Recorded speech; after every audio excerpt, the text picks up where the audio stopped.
Series का आपको एक क्वेश्चन गिवन है 5, 8, 11, 14, 27, 20, 23 और उसके बाद में क्वेश्चन मार्क है। इसका मान आपको फाइंड आउट करना है। तो कैसे इसे सोल्व करेंगे? तो सबसे पहले देखते हैं, हमें 5 से 8 पर जाना है तो 5 में 3 जोड़ना पड़ेगा। तो 5 और 3 कितना हो जाएगा?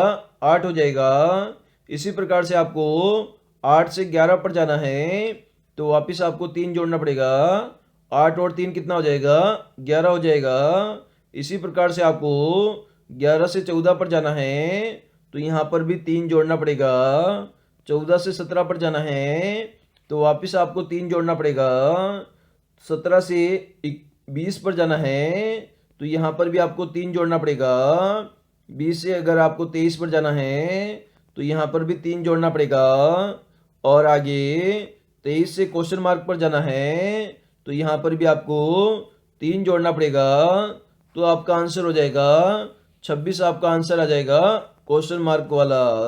तो हमने क्या किया, यहाँ पे प्रत्येक संख्या में हमने 3 ऐड करते हुए हम सीरीज में आगे बढ़ते गए और इसी प्रकार से हमने 23 में 3 ऐड किया तो 26 हमारा आंसर आ गया।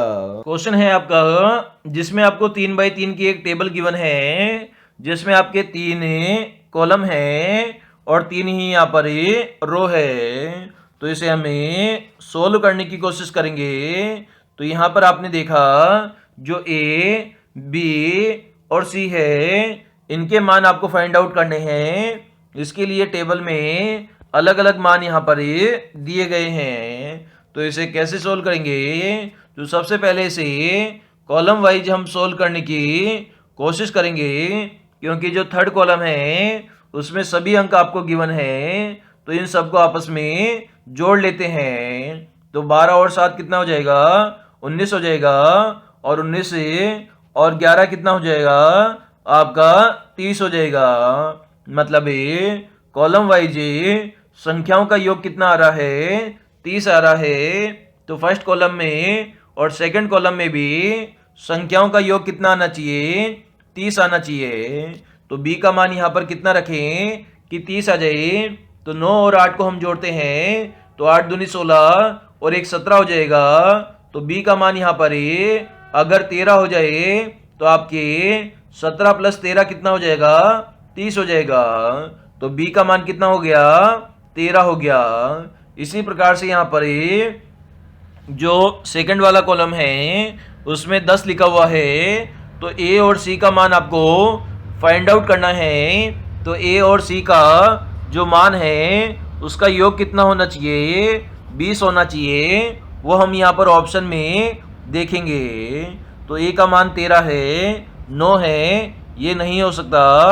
इसी प्रकार से ऑप्शन नंबर सेकंड में 13, 11 है, नहीं हो सकता। थर्ड ऑप्शन में 9, 13 है, नहीं हो सकता। इसी प्रकार से चौथे ऑप्शन में 9 और 11 है। तो 9 और 11 को आप जोड़ोगे तो 20 आएगा। तो ए का मान कितना आ जाएगा? 9 आ जाएगा। सी का मान 11 हो जाएगा। तो 9 प्लस 10 प्लस 11 अगर आप करोगे तो मान कितना आ जाएगा? 30 आ जाएगा।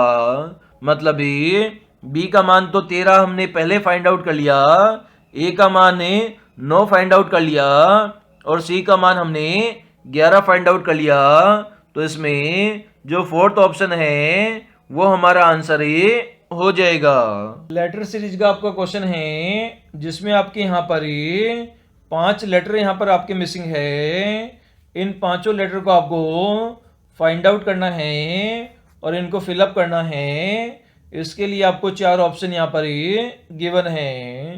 तो इसे हमें सोल्व करते हैं। तो सोल्व करने के लिए आपको यहाँ पर नंबर ऑफ लेटर काउंट करने पड़ेंगे ताकि हम इनके सेट बनाकर इन्हें सॉल्व कर सकें।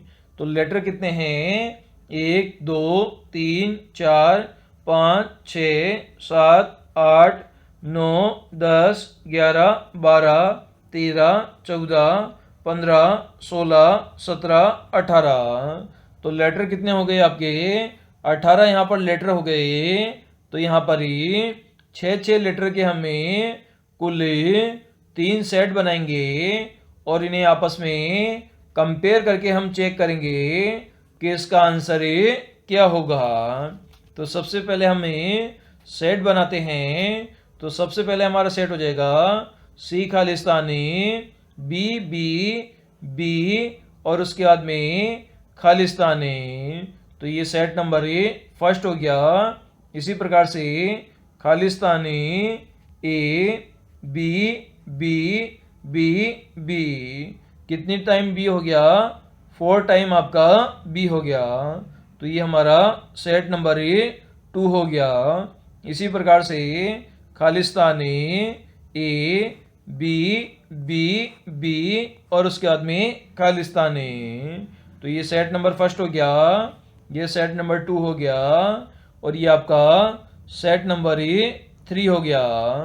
तो सेट नंबर 2 में अगर आप देखते हो तो आपने देखा लास्ट में आपका 4 टाइम्स कितना है? बी लिखा हुआ है। मतलब बी कितनी बार लिखा हुआ है? बी आपका 4 बार ही लिखा हुआ है। तो सेट नंबर फर्स्ट और थर्ड के अंदर भी बी कितनी बार आना चाहिए? बी आपका 4 बार ही आना चाहिए। तो इसलिए हमने खालिस्तान पर यहाँ पर बी भर दिया है। इसी प्रकार से सबसे पहले हमें सेट नंबर 2 और 3 को आपस में देखते हैं। तो यहाँ पर आपने देखा जो 4 बी हमारा लिखा हुआ है उससे पहले आपने क्या लिखा? उससे पहले आपने ए लिखा हुआ है। तो 4 बी से पहले क्या आना चाहिए? तो 4 बी से पहले आपका ए आना चाहिए। क्या आना चाहिए? ए आना चाहिए। तो फर्स्ट ऑप्शन में हमें ए भर देंगे। इसी प्रकार से फर्स्ट सेट को सेकंड सेट और थर्ड सेट से कंपेयर करेंगे। तो पहला लेटर आपका सी है ए से पहले, तो यहाँ पर भी सी लेटर आपका आ जाएगा। तो इस प्रकार से सी ए 4 टाइम बी, ये आपकी लेटर सीरीज है जो कि कंटिन्यूसली रिपीट हो रही है। तो सबसे पहले हमने ए भरा, उसके बाद में हमने बी भरा, उसके बाद वापस हमने सी भरा और उसके बाद में हमने क्या भरा? सी भरा और सबसे लास्ट में हमने बी भरा। तो A B C C B, तो ये किस में गिवन है? ये आपको ऑप्शन नंबर 2 में गिवन है। तो 2 नंबर इस क्वेश्चन का हमारा आंसर हो जाएगा। क्वेश्चन है आपका जिसमें आपको बेमेल विकल्प का चयन करना है। इसके लिए 4 ऑप्शन गिवन है ए बी सी डी।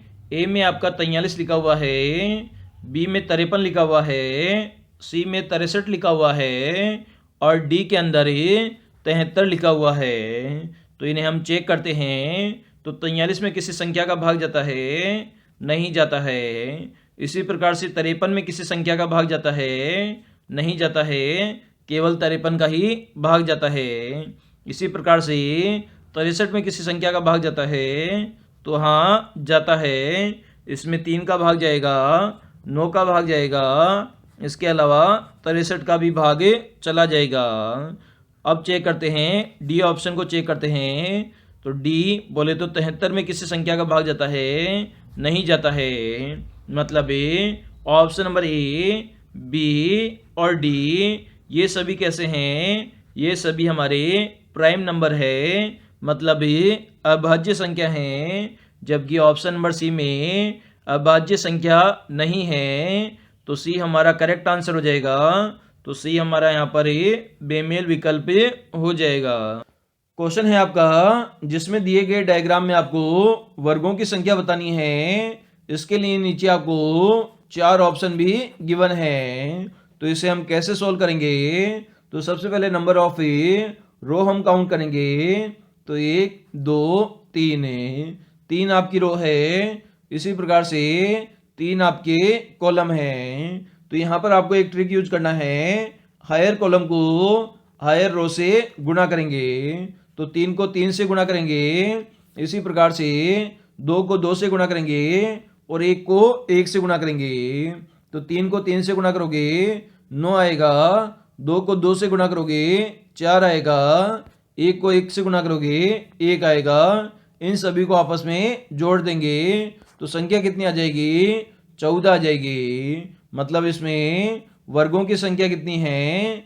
14 आपकी वर्गों की संख्या है। इसके अलावा आप इसे एक एक काउंट भी कर सकते हो।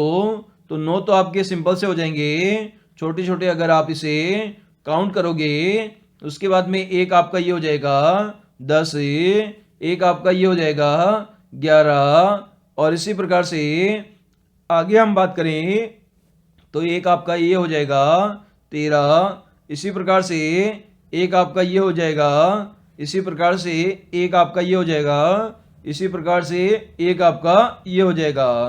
तो कुल मिलाकर 14 हो जाएंगे। चाहे आप इसे ट्रिक से कर लो, चाहे इसे आप काउंट कर लो। तो एग्जाम में बेस्ट तरीका रहेगा हायर कॉलम को हायर रो से हम काउंट करेंगे और जल्दी से इसकी संख्या निकाल लेंगे।